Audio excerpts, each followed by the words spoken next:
ವಾಹ್ ವಾಹ್. ನಿಮ್ ಕಡೆ ಸಾಂಬಾರಂದ್ರೆ ನಮ್ ಕಡೆ ತಿಳಿಯುವುದಿಲ್ಲ, ನಮ್ ಕಡೆ ಡಾಮರಂದ್ರೆ ನಿಮ್ ಕಡೆ ತಿಳಿಯುವುದಿಲ್ಲ.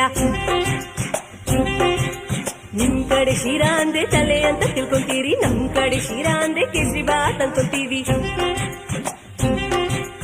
ಎಂತದು ಎಂತದು ಹಾಡುದಂತ ಕೂಡುದಂತ ಕುಣುವುದಂತ, ಹೆಂಗಪ್ಪ ಹೆಂಗಪ್ಪ ಹಾಡುದ ಹೆಂಗ ಕೂಡುದ ಹೆಂಗ ಕುಣಿಯದ ಹೆಂಗ. ಬೆಳಗಾವಿಯಾದರೇನು ಬೆಂಗಳೂರು ಆದರೇನು, ನಗಬೇಕು ನಾವು ಮೊದಲು ಮಾತಾಡಲು. ಎದೆ ಭಾಷೆಯ ಅರಿವಾಗಲು. ಹುಬ್ಬಳ್ಳಿಯಾದರೇನು ಭದ್ರಾವತಿಯಾದರೇನು, ಬೆರಿಬೇಕು ನಾವು ಮೊದಲು ನಲಿದಾಡಲು.